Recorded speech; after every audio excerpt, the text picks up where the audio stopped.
Salve amici, in questo video voglio parlarvi dell'attrazione più importante del Piemonte, che è il Museo Egizio.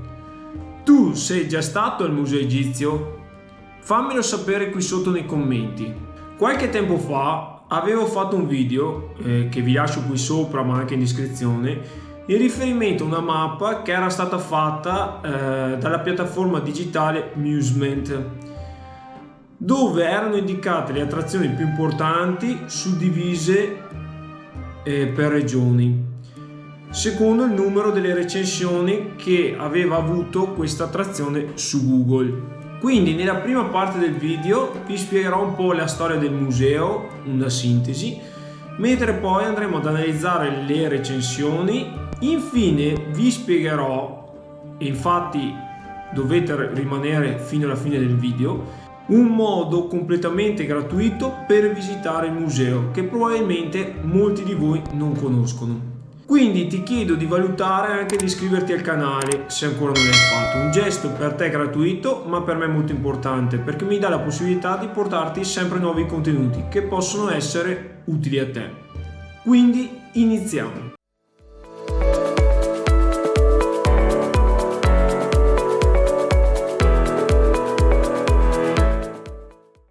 Il Museo Egizio di Torino è il museo più antico per quanto riguarda l'esposizione di reperti che arrivano dall'Egitto. Pensate che è nato prima del Museo del Cairo. Ma come mai che questo museo si trova a Torino? Questo museo è a Torino non a caso, ma grazie ai Savoia, che fin dai primi del 1800 erano collezionisti di reperti egizi, perché sostenevano, ma questo non è mai stato documentato da nessun storico, che loro discendevano dagli egizi. Molto probabilmente dicevano questo per giustificare il loro potere, ma anche il loro prestigio che avevano in quel periodo.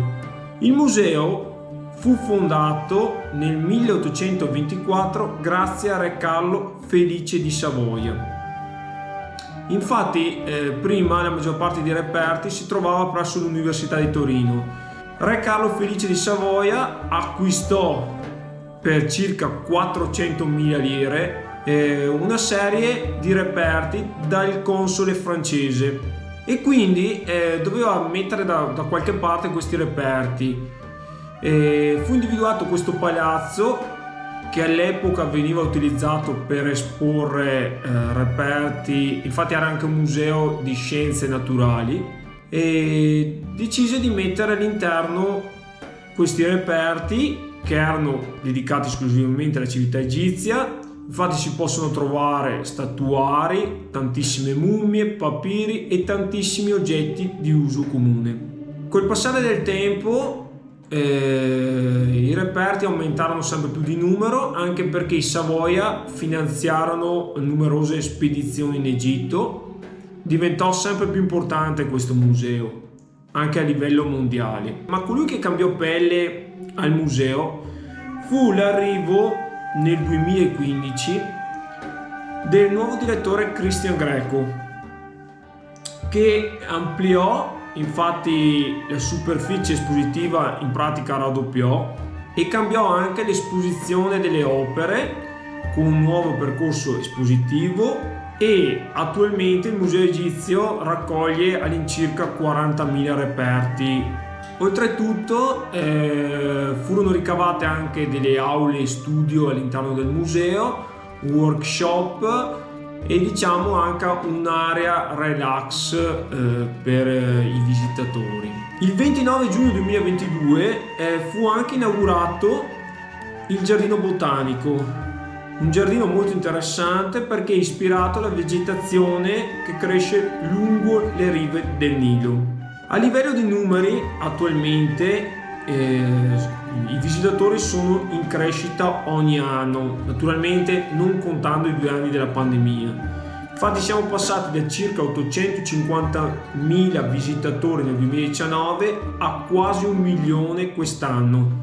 Naturalmente all'interno del museo ci sono delle regole da seguire, Infatti purtroppo non possono accedere gli animali, c'è un servizio guardaroba per depositare zaini e borsoni, ma soprattutto viene offerta un'audioguida in versione app da installare nello smartphone, proprio per riuscire a godere appieno della visita all'interno del museo.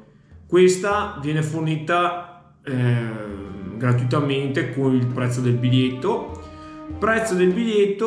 che dal mio punto di vista è abbastanza generoso, perché insomma alla fine sono 15 euro il prezzo del biglietto intero, non lo vedo così esagerato, considerando che è uno dei musei più prestigiosi d'Europa, anzi addirittura è stato inserito tra i 50 musei più importanti del mondo ed è il sesto museo più visitato in Italia. Quindi adesso andiamo a schermo per analizzare le recensioni su Google. Eccoci qui a schermo.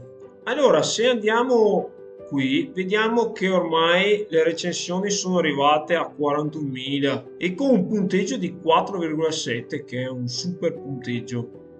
Se entriamo all'interno e impostiamo più recenti, praticamente ogni giorno ci sono tantissime recensioni, come potete vedere, tutte positive alla fine, perché qua il museo è il più grande dopo quello del Cairo, merita una visita sia per gli allestimenti sia per i reparti esposti.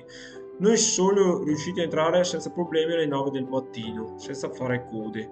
Consigliata la prenotazione. Ecco, analizzando le recensioni, l'unica cosa diciamo negativa che ho un po' trovato, quel fatto che anche sabato e la domenica, i festivi, oppure quando ci sono dei ponti, lasciano entrare anche le persone senza prenotazione. Questo crea un ingorgo, diciamo, nelle sale, perché c'è troppo afflusso di persone. Ecco, questo è stato il lato più negativo che ho visto, cioè la lamentela più diffusa che ho visto nelle recensioni. Per il resto sono quasi tutti 5 stelle. Infatti, come potete vedere, il visitatore viene perso per mano e condotto in viaggio all'antico Egitto.